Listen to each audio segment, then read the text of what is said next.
ishborerein.org পরিশিষ্ট 5 শাব্বাত এবং গির্জায় ইয়াহওয়ের দিন দুটি ভিন্ন জিনিস। গির্জায় ইয়াহওয়ের দিন কি? উপাসনার জন্য নির্দিষ্ট দিনে কোনো আদেশ নেই। আসুন এই অধ্যয়নটি সরাসরি মূল বিষয় দিয়ে শুরু করি। ঈশ্বরের কাছ থেকে এমন কোনো আদেশ নেই আর নির্দেশ করে একজন খ্রিস্টানের কোন দিন গির্জায় যাওয়া উচিত, কিন্তু এমন একটি আছে আর নির্ধারণ করে তাকে কোন দিন বিশ্রাম করতে হবে। খ্রিস্টান, পেন্টেকস্টাল, ব্যাপটিস্ট, ক্যাথলিক, প্রেসবিটারিয়ান বা অন্য কোনো সম্প্রদায়ের হতে পারে রবিবার বা অন্য কোনো দিন উপাসনা এবং বাইবেল অধ্যয়নে যোগ দিতে পারে, কিন্তু তাকে ঈশ্বরের নির্ধারিত দিনে, সপ্তম দিনে বিশ্রাম করার বাধ্যবাধকতা থেকে মুক্ত করে না। উপাসনা কোনো দিনে হতে পারে। ঈশ্বর কখনো নির্ধারণ করেননি তার সন্তানদের পৃথিবীতে কোন দিন তাকে উপাসনা করা উচিত। শনিবার নেই, রবিবার নেই, সোমবার, মঙ্গলবার ইত্যাদি নেই। কোনো দিন খ্রিস্টান ঈশ্বরকে তার প্রার্থনা, প্রশংসা এবং অধ্যয়নের মাধ্যমে উপাসনা করতে চায়, সে একা, পরিবারের সাথে বা গোষ্ঠীতে তা করতে পারে। তিনি এদিন তার ভাইদের সাথে ঈশ্বরকে উপাসনা করতে জড়ো হন, তা চতুর্থাদেশের সাথে কোনো সম্পর্ক নেই এবং পিতা, পুত্র এবং পবিত্র আত্মা দ্বারা দেওয়া অন্য কোনো আদেশের সাথে সম্পর্কিত নাই। সপ্তম দিনের আদেশ, বিশ্রাম, উপাসনা নেই, এটির মূল লক্ষ্য। যদি ঈশ্বর সত্যিই চাইতেন তার সন্তানরা সাব্বাতে বা রবিবারে তবুতে, মন্দিরে বা গির্জায় আয়, তবে তিনি স্পষ্টতই এই গুরুত্বপূর্ণ বিষয়টি আদেশে উল্লেখ করতেন। কিন্তু এমনটি আমরা নিচে এটি কখনো ঘটেনি। আদেশটি কেবল বলে আমরা কাজ করব না বা কাউকে, এমনকি পশুদেরও কাজ করতে বাধ্য করব না, দিনটি তিনি ঈশ্বর পবিত্র করেছেন। ঈশ্বর কেন সপ্তম দিনটি পৃথক করলেন? ঈশ্বর সৃষ্টির সপ্তাহ থেকে শুরু করে পবিত্র শাস্ত্রে অসংখ্য স্থানে সাব্বাতকে একটি পবিত্র দিন, পৃথক, পবিত্রীকৃত হিসেবে উল্লেখ করেছেন। এবং ঈশ্বর সপ্তম দিনে তিনি কাজ করেছিলেন, তা সম্পূর্ণ করলেন, এবং সেই দিনে তিনি সমস্ত কাজ করেছিলেন তা থেকে বিশ্রাম করলেন। হিব্রু শাব্বাত ইয়ার মানে বিশ্রাম করা, বিরত থাকা। এবং ঈশ্বর সপ্তম দিনকে আশীর্বাদ করলেন এবং তা পবিত্র করলেন, হিব্রু কাদোশ অর্থাৎ পবিত্রিক, পৃথক, কারণ তাতে তিনি তার সৃষ্টি ও তৈরি করা সমস্ত কাজ থেকে বিশ্রাম করেছিলেন। আদিপুস্তক 2:2-3। সাব্বাতের এই প্রথম উল্লেখে ঈশ্বর সেই আদেশের ভিত্তি স্থাপন করেছিলেন, যা তিনি পরে আমাদের আরও বিস্তারিতভাবে দেবেন, যা হল সৃষ্টিকর্তা এই দিনটিকে তার পূর্ববর্তী 6 দিন, রবিবার, সোমবার, মঙ্গলবার ইত্যাদি থেকে পৃথক করেছিলেন। তিনি এই দিনে বিশ্রাম করেছিলেন। আমরা জানি স্পষ্টতই সৃষ্টিকর্তার বিশ্রামের প্রয়োজন নেই, যেহেতু ঈশ্বর আত্মা, যোহন 4:24। তবে তিনি এই মাম ভাষা ব্যবহার করেছিলেন, যা ধর্মতত্ত্বে অ্যানথ্রোপোমরফিজম হিসেবে পরিচিত, আমাদের বোঝাতে তিনি তোর পৃথিবীর সন্তানদের কাছ থেকে সপ্তম দিনে কি আশা করেন। বিশ্রাম, হিব্রুতে শাব্বাত, সাব্বাত এবং পাপ। মাম ইতিহাসের প্রথম দিকে সপ্তম দিনের পবিত্রকরণ বা পৃথককরণ অন্য দিনগুলি থেকে ঘটেছিল। তা গুরুত্বপূর্ণ কারণ এটি স্পষ্ট করে সৃষ্টিকর্তার আমাদের বিশেষভাবে এই দিনে বিশ্রাম করার ইচ্ছা পাপের সাথে সম্পর্কিত নয়, যেহেতু পৃথিবীতে তখনও পাপের অস্তিত্ব ছিল না। এটি ইঙ্গিত করে স্বর্গে এবং নতুন পৃথিবীতে আমরা সপ্তম দিনে বিশ্রাম করা চালিয়ে যাব। সাব্বাত এবং ইহুদি ধর্ম। আমরা আরও লক্ষ্য করি এটি ইহুদি ধর্মের ইতি হয়ে নেয়, যেহেতু আব্রাহাম ইহুদিদের উৎপত্তি দিয়েছিলেন কয়েক শতাব্দী পরে দর্শয়ে আবির্ভূত হননি। বরং এটি পৃথিবীতে তার শত সন্তানদের তার এই দিনের আচরণ দেখানোর বিষয়, যাতে আমরা আমাদের পিতার অনুকরণ করতে পারি, এমনটি যিশু করেছিলেন।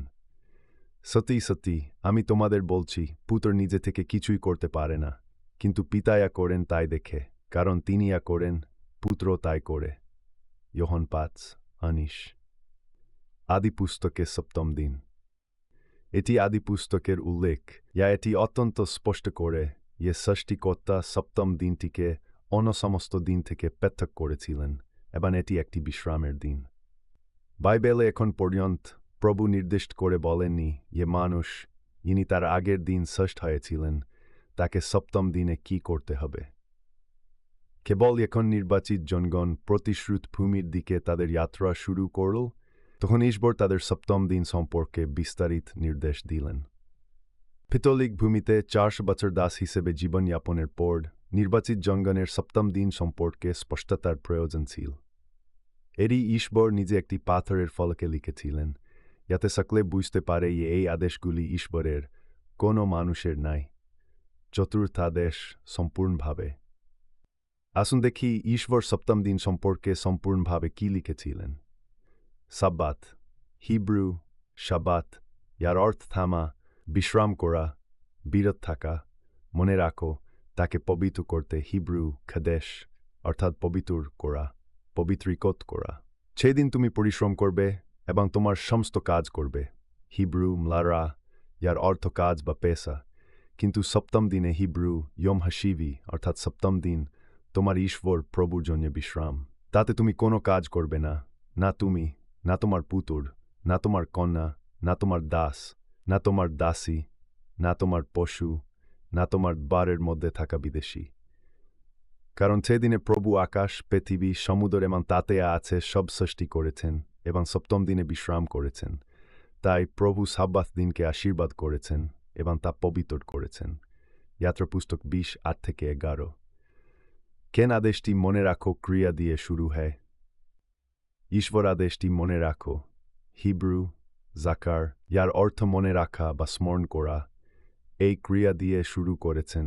তাই এটি স্পষ্ট করে এ সপ্তম দিনে বিশ্রাম করা তার লোকদের জন্য নতুন কিছু ছিল না। মিশরে তাদের দাস অবস্থার কারণে তারা প্রায়শই বা সঠিকভাবে তা করতে পারেনি।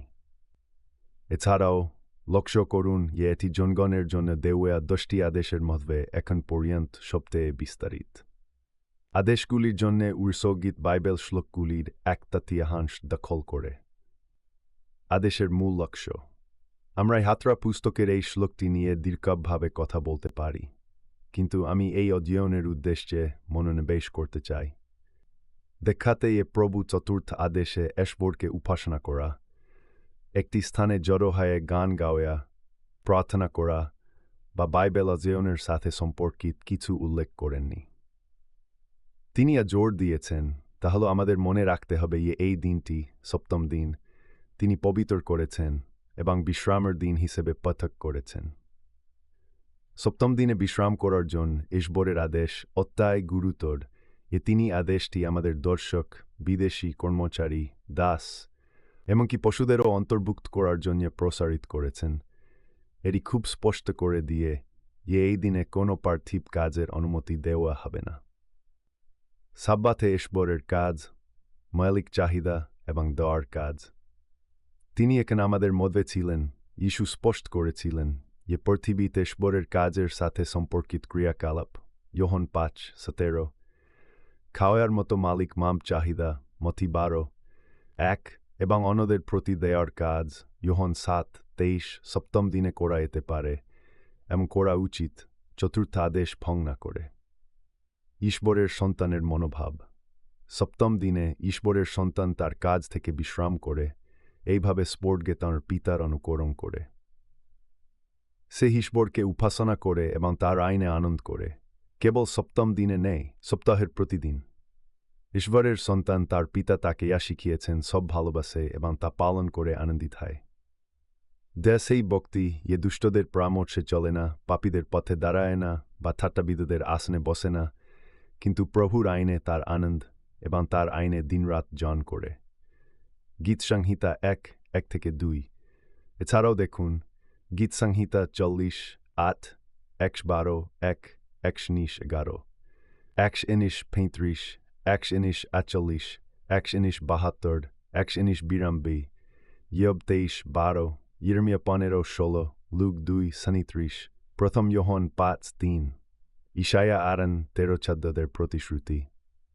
ঈশ্বর নবী ইশায়াকে তার মুখপাত্র হিসেবে ব্যবহার করে বাইবেলের সবচেয়ে সুন্দর প্রতিশ্রুতিগুলির একটি দিয়েছেন, যারা তাকে মান্য করে সাব্বাতকে বিশ্রামের দিন হিসেবে পালন করে।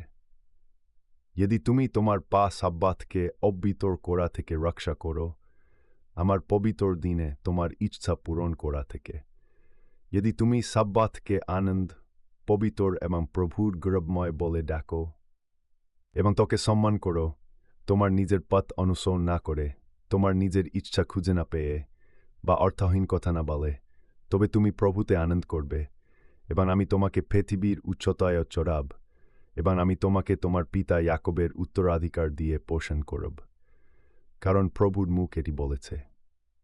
ইশায়া 13-14। সাব্বাতের আশীর্বাদ জেন্টাইলদের জন্য।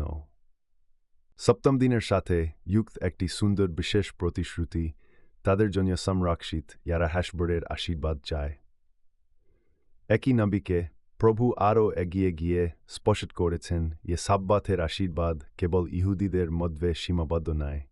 সাব্বাত পালনকারী জেন্টাইলদের জন্য হাসবরের প্রতিশ্রুতি, এবং এ জেন্টাইলদের আইহুদি, হিব্রু, এনফিকার, ইয়ার অর্থ অপরিচিত, বিদেশী, আইহুদি, প্রভুর সেবা করতে, প্রভুর নাম ভালোবাসতে এবং তার দাস হতে প্রভুর সাথে যোগ দেয়, যারা সকলে সাব্বাত পালন করে, তা অবিত্র না করে এবং আমার চুক্তি গ্রহণ করে।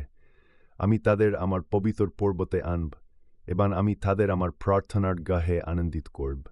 তাদের হোমবলি এবং তাদের বলিদান আমার বেদির উপর গহিত হবে, কারণ আমার গেয় সকল জাতির জন্য প্রার্থনার গ্রহ বলা হবে। ইশায়া 56:6-7। শনিবার এবং গির্জার কার্যক্রম। সপ্তম দিনে বিশ্রাম। আনুত্যকারী খ্রিস্টান, মেসিয়ানিক ইহুদি বা জেন্টাইল যাই হোক, সপ্তম দিনে বিশ্রাম করে, কারণ এই দিনটি এবং অন্য কোনো দিন নেই প্রভু তাকে বিশ্রাম করতে নির্দেশ দিয়েছেন। যদি তুমি তোমার ঈশ্বরের সাথে গোষ্ঠীতে মেলামেশা করতে চাও বা খ্রিস্টে তোমার ভাই ও বোনদের সাথে ঈশ্বরকে উপাসনা করতে চাও, তুমি এখনই সুযোগ পাও তা করতে পারো, যা সাধারণত রবিবার এবং বুধবার বা বৃহস্পতিবারও হয়, যখন অনেক গির্জা প্রার্থনা, মতবাদ, সুস্থতা এবং অনন্য সেবা করে। বাইবেলের সময় ইহুদি এবং আধুনিক অর্থোডক্স ইহুদি উভয়ই শনিবারে সিনাগে যায়, কারণ এটি স্পষ্টতই সুবিধাজনক। যেহেতু তারা চতুর্থ আদেশের আনুগত্যে এই দিনে কাজ করে না। যিশু এবং সাব্বাত। মন্দিরে তার নিয়মিত উপস্থিতি। যিশু নিজে শনিবারে নিয়মিত মন্দিরে যেতেন, কিন্তু কখনো ইঙ্গিত করেনি যে তিনি সপ্তম দিনে মন্দিরে গিয়েছিলেন, কারণ এটি চতুর্থ আদেশের অংশ ছিল, কারণ এটি তা নয়। সাব্বারে যিশু আত্মার পরিত্রাণের জন্য কাজ করতেন। যিশু সপ্তাহে 7 দিন তার পিতার কাজ সম্পন্ন করতে ব্যস্ত ছিলেন। আমার খাদ, যিশু বললেন, তার ইচ্ছা পালন করা, ইনি আমাকে পাঠিয়েছেন এবং তার কাজ শেষ করা। যোহন 4:36। এবং এছাড়াও, কিন্তু যিশু তাদের উত্তর দিলেন, আমার পিতা এখন পর্যন্ত কাজ করে চলেছেন এবং আমিও কাজ করছি। যোহন 5:17। সাব্বাতে তিনি প্রায়শই মন্দিরে সবচেয়ে বেশি সংখ্যক লোক পেতেন, যাদের রাজ্যের বার্তা শোনার প্রয়োজন ছিল। তিনি নাসরতে গেলেন, এখানে তাকে লালন পালন করা হয়েছিল, এবং সাব্বাত দিনে তিনি তার প্রথা অনুসারে সিনাগে গেলেন। তিনি পড়তে দাঁড়ালেন। লুক 4:16। যিশুর শিক্ষা, বাণী এবং উদাহরণ দ্বারা খ্রিস্টের একজন সত্য শিষ্য তাঁর জীবনকে প্রতিটি উপায়ে মডেল করে। তিনি স্পষ্টভাবে ইঙ্গিত করে দিলেন যে আমরা যদি তাকে ভালোবাসি, তবে আমরা পিতা এবং পুত্রের প্রতি আনুগত্য করব। এটি দুর্বলদের জন্য নেই, বরং যারা ঈশ্বরের রাজ্যের উপর তাদের দৃষ্টি নিবদ্ধ রেখেছে এবং চিরন্তন জীবন লাভের জন্য যা প্রয়োজন তা করতে প্রস্তুত, তাদের জন্য একটি প্রয়োজনীয়তা। এমনকি যদি এটি বন্ধু, গির্জা এবং পরিবার থেকে বিরোধিতা সৃষ্টি করে। চুল এবং দাড়ি, জিতসিত, সুন্নত, সাব্বাত এবং নিষিদ্ধ মাংস সম্পর্কে আদেশগুলি প্রায় সমস্ত খ্রিস্ট ধর্ম দ্বারা উপেক্ষিত, এবং যারা ভিড়ের অনুসরণ করতে অস্বীকার করে তারা নিশ্চিতভাবে নিপীড়িত হবে, যেমনটি যিশু আমাদের বলেছিলেন। ঈশ্বরের প্রতি আনুগত্য সাহসের দাবি রাখে, কিন্তু পুরস্কার হল অনন্তকাল। এই ধারাবাহিক পাঠ এবং ঈশ্বরের আইনের উপর আরও অনেক অধ্যয়ন পাওয়া যাবে এই সাইটে, ishborerein.org